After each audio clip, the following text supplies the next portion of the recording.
I said most Americans have no clue how close we are to World War III. I think these headlines coming out of the out of Europe, as I had on Peter McIlvaine today, our reporter on the ground in London, reporting of the advances that conservatives made, in some cases big advances, in places like Belgium and France, Hungary, Germany, Italy, the Netherlands, Poland, Portugal, Spain, Sweden, Austria, big advances. Now, the thing is, that's all with paper, as we were talking about with Mike Lindell earlier.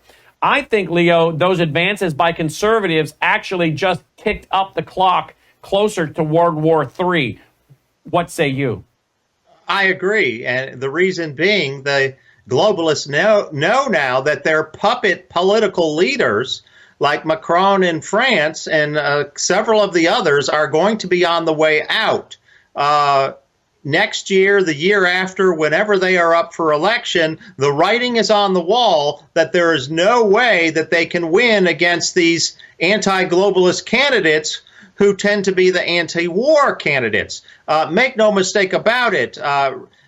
Rishnak in the UK, Macron in France, and the German chancellor, these are all the heads of war parties in their particular countries. They've invested their entire candidacies in ramping up this war rhetoric against Russia and Putin. Now, Macron has been one of the most aggressively pursuing this policy. He has talked about sending French troops into the Ukraine on multiple occasions. They are now decided to send French training troops. They're just there to train the Ukrainians, wink, wink.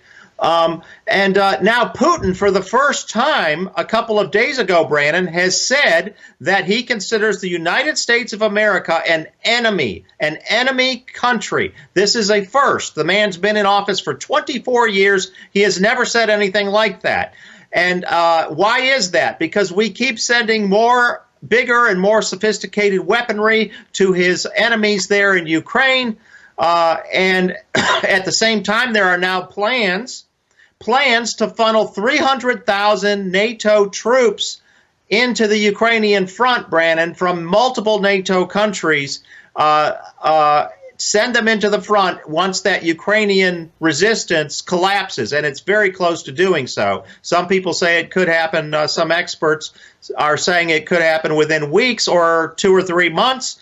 But it is going to happen. They are going to run out of bodies to throw at the Russians at some point. And now we have Putin is not going to give it up. And now we have Putin bringing his, yes, his weaponry right up next to the U.S. in Cuba. Yes. Vladimir Putin's rattling sabers with a veiled threat to spark a new Cuban Missile Crisis by suggesting he could deploy weapons of mass destruction globally to needle the West. Experts have sounded the alarm on Wednesday. The Russian leader hinted at arming Western adversaries in response to NATO allies supplying Ukraine with arms that could reach Russian soil.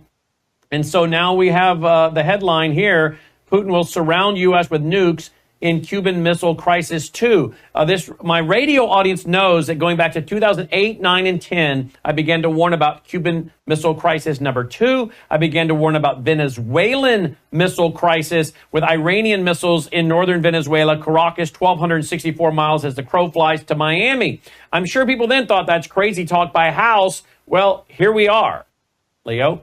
Yeah, he could literally obliterate the entire Southeast with missiles. And I have audio. I need to bring it out, Leo. I got to bring it back out. The audio that's in our archive, in our vault, of former Deputy Assistant Director of Operations, General Jim Cash, stating on my program that we don't have the systems to knock down incoming missiles that close to our shore.